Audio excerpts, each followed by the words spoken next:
a pleasure to be here talking to you all this morning or afternoon, as the case may be, about sweetness and the biological drive for sweet taste. So, I think it's important to really go back and think about, why do we taste? What is the role of this sense? And we know that every species has to solve the fundamental problem of obtaining sufficient nutrients and avoiding being poisoned. A species' taste sensitivity and preference is co-adapted to its ecological niche. For instance, we know that the obligate carnivore, the cat, does not have a functional receptor for sweet taste. But in fact, the genes for sweet taste receptors evolved over 400 million years ago, before the first vertebrate even walked on land. And you can see this image here of what that creature might have looked like that first evolved this ability to detect sweet compounds. So this sense really evolved as a nutrient signal, so that we can find the nutrients that we need in our environment. So what's important to understand is that in order to recognize these nutrients and to remember that this is where we can get nutritional value, the senses of taste and smell are the basis for flavor-based learning. So taste and smell are the cues that really enable us to learn about the health consequences of the things that we consume. Are these things going to be toxic? And often bitterness is a signal for toxicity. Or are they going to be nutritionally valuable? Things like sweet or sugar or fat or protein. And so we have positive or negative hedonic responses, and these responses shape our behavior in order to ensure that our nutritional needs are met. Sweetness in particular is a signal for the presence of calories. And sweet liking, it's very clear, is present at birth in all cultures and even in primates, other primate species. So really, you can understand why it's so difficult to redirect the effects of this survival-driven biology and learning. And in fact, this has been attempted because we knew that with salt preference, if you go on a diet that's low in salt for some period of time, your ideal or your optimal preferred concentration of salt does decrease. So you can actually shift your preference. So can we shift preference for sweetness? And this is one small study that was done. There's two larger studies currently in progress to looking at this question in more depth, and it'll be exciting to see the data coming out from those studies. But for the moment, this is really the only study that addressed this by Paul Wise and colleagues, where they reduced sugar intake by 40% for 3 months. And they looked at preference for a couple of different foods, and I'm showing here the results for the sweet pudding. And what you can see is that really there was no change in the perception of intensity over the first 2 months of the lower sugar diet, but the intensity was perceived as more intense for the low sugar pudding after 3 months of this low sugar diet. If you look, they did then at this point they went back on their normal diet, and you can see that intensity started to come back towards where it was before being on the diet. So it was a temporary effect. The other thing, in addition to looking at whether the subjects perceived the sweetness as more intense, they asked about their liking. And unfortunately, there was no effect on the preferred level of sugar in the pudding.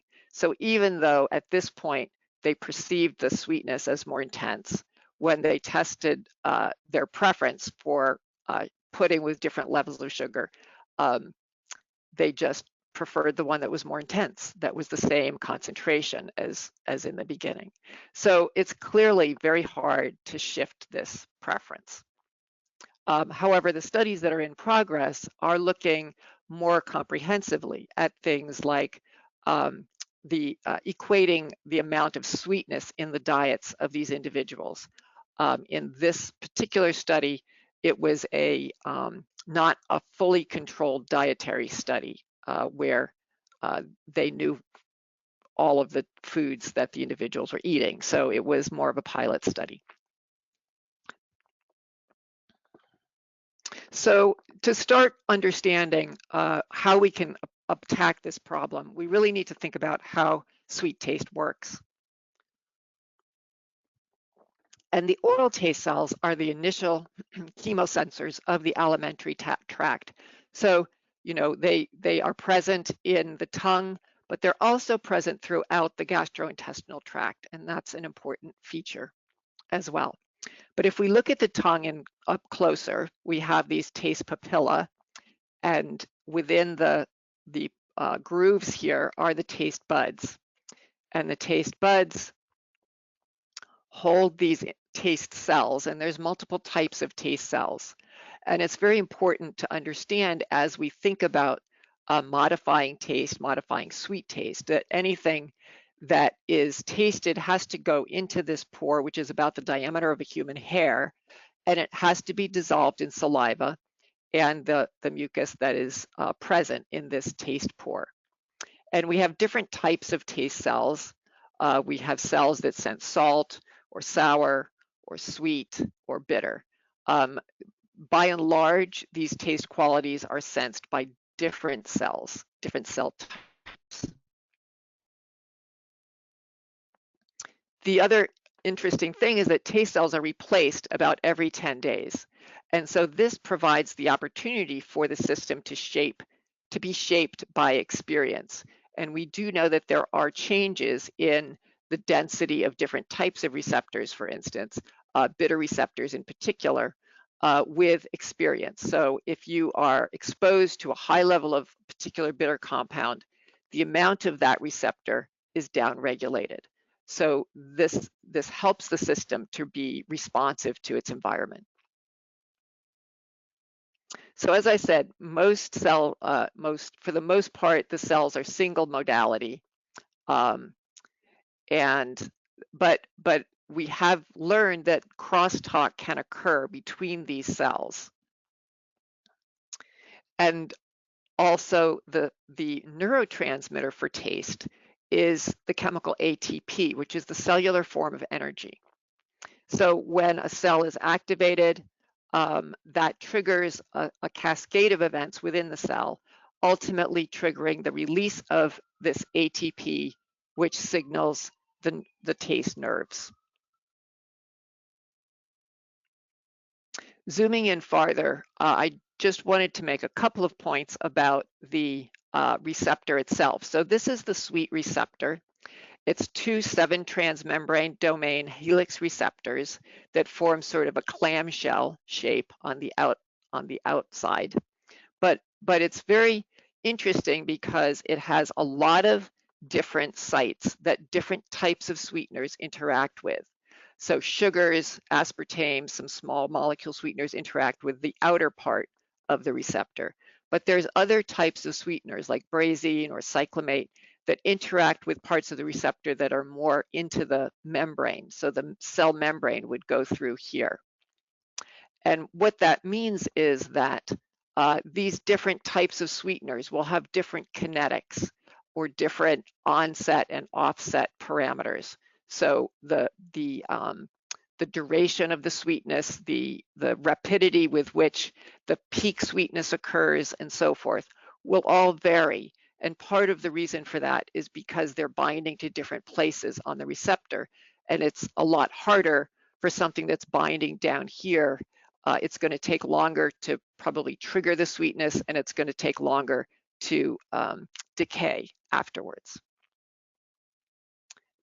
And I think, as you'll hear later, one of the concerns that people have is that these other alternative sweeteners don't have the same onset, peak, and offset that regular sugar does. So, we're not very good at fooling Mother Nature. We do know that our brain can distinguish caloric from non-caloric sweetener, even when the sensory experience is matched as best we can. And reward areas are differentially activated for different types of sweeteners. But this tells us that we know they're different, but it doesn't really tell us why. So to understand that why, it will help us to craft foods and diets that can satisfy our sweet tooth with less sugar and help to maybe devise ways to shape our preferences to accept less sweetness in our diet. So I'm going to talk a little bit now about the signals that are being triggered by these different types of sweeteners. So as I mentioned, this is the G protein coupled receptor for sugars. It's called T1R2 and T1R3, and all sweetness stimuli can act on this receptor. That receptor triggers G protein, which is coupled to various signaling cascades, resulting in an increase in calcium, opening of an ion channel, and ultimately, as I said, release of ATP. We know that removing this receptor in a mouse, for instance, eliminates the response to non-caloric sweeteners, but sugars can still be detected by these animals that lacked this receptor. So a number of years ago, some work was done to try to understand why. And what was learned was, what was learned was that there's actually two pathways for sensing sugars. We have this pathway that I just showed you, which is the G protein coupled receptors. And then there's also in taste cells, transporters. So there's a glucose transporter and a sodium dependent glucose transporter. And these transporters are present on the surface of taste cells and transport glucose into the cell, which is then used to make ATP. That ATP then closes a potassium channel, which results in a change in the membrane polarization, and again can result in further signaling in the cell. So glucose itself is somewhat sweet, but it's not terribly sweet. But you might ask, well, what about sucrose? Can sucrose be sensed by this pathway? And it turns out that there's also amylase enzymes and sucrase enzymes, disaccharidase enzymes on the surface of taste cells. And these enzymes can break down starch and disaccharides so that you do have additional presence of glucose monosaccharides at the level of the taste pore. And that is contributing to the ability to detect caloric sugars in the absence of this T1R pathway. And this was initially demonstrated in rodent species. And recently, researchers at Monell took advantage of the fact that this drug Rawson blocks this SGLT pathway, this transporter, to see whether it contributed to human perception as well. And I'm just showing you one of the pieces of data from this publication by Breslin and colleagues in 2021, showing that when you add Rawson to a glucose solution, the threshold, the detection threshold, is dramatically increased. So this is just with water. When you add sodium, because this is a sodium dependent pathway, the threshold goes down, so you actually can detect a lower concentration slightly.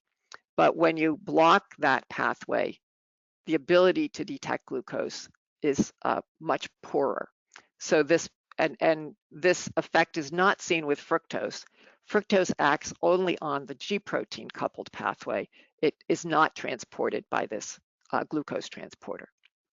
So this shows that even in humans, this pathway does play a role in perception of glucose and other sugars that can be converted to glucose, like sucrose. So another important aspect of taste is these multisensory interactions. And we know that all of the different taste modalities can interact. Anybody who's cooked uh, can tell you that. Salt has a direct ability to suppress certain kinds of bitterness. Sweet and bitter interact. Salt also enhances sweetness and so forth. And there's also odor and taste interactions. Work has shown that with strawberry aroma, things taste sweeter, and vanilla aroma can also enhance sweetness perception. So these are odors that are associated with sweet taste, and so the brain kind of puts that information together and enhances the sweet perception. But what we've also learned recently is that there's odor receptors on taste cells. And this, again, I'm just showing one example of a particular odor receptor that is being expressed. This is in a mouse taste bud using green fluorescent protein that is present on many taste cells in the taste bud. So there's also the potential for odors to directly influence the function of taste cells, although we don't know yet exactly how this interaction works. So basically, these interaction effects are mediated by interactions in the brain and in the periphery. And as you'll hear in the next presentation, as people are experiencing sweet foods, whether it's a beverage or a pudding or what have you, their perception and their hedonic response to that food is going to be shaped by factors that are arising in the periphery. So the context of the sugar makes a big difference, and as well as the prior experience with those flavors and how much has the brain associated a particular odor with sweetness. And if there's odors that are congruent or consistent with sweetness, that will be a better environment than if the odors are inconsistent with their previous experience of sweet compounds. So just a couple of comments on how type 1 diabetes alters taste and smell. And this is an area that has not been studied as extensively as it probably should be. But we do know that insulin is a growth factor for cellular replacement in both taste and smell systems.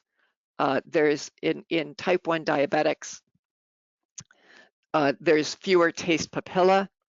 The individuals tend to be less sensitive to bitterness and sourness. And in some studies, they've been reported an increased expression of sweet receptors. There's also reports of impaired olfactory function. So if your sense of smell is affected, is less functional, you obviously will be getting less of those multisensory interactions than somebody with a normally functioning sense of smell. And diabetics tend to have greater susceptibility to smell and taste loss from viral infection. And so this is another complicating feature when you're trying to design foods and diets for people with type 1 diabetes. Another factor to consider is that there can be hyposalivation, which would carry with it less of those enzymes because the alpha amylase is present in starch and it's also present on the taste cells in saliva and other types of enzymes and degradation and binding factors as well. There's less intraoral distribution of taste stimuli. So as I mentioned, those taste pores are very small. Everything that's tasted has to be dissolved and get into those taste pores. So change in taste in saliva composition or quantity can affect the delivery of taste stimuli to the taste receptors. And so the impact will vary in different food contexts. So a few take-home points. there is an evolutionary inborn drive for sources of energy, and shifting preference for sweetness is going to be more difficult than it has been for salt. And the research that is going on, there's a large study in Europe that is currently in progress, and a large study that will be getting started in the US that's a joint effort between Monell and the US Department of Agriculture that was delayed by COVID. And so those data will be coming along, but unfortunately they've been quite a lot delayed by COVID. There's a second pathway in taste cells that's not activated by non-caloric sweeteners. And this neural signal resulting from ATP synthesis by glucose is not tasted per se, but it may contribute to the neural recognition of sweetness.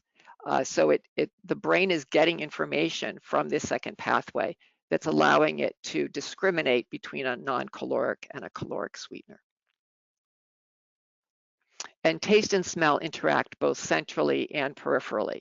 And so it's important to really not think about sweet taste in isolation, or any taste for that matter, because it happens in a context, and these other senses have a big role to play in how we respond to that taste quality. And type 1 diabetes alters the taste and smell systems in fundamental ways, and this will impact flavor perception. And I think we need to know a lot more about the specific effects and the effects of different types of control of the diabetes and age superimposed on that, and so forth. But right now, we can say that the flavor world of type 1 diabetics is certainly not the same as the flavor world of non-diabetic populations. So thank you. That's my presentation on the basics of taste. I would be happy to look forward to answering some questions.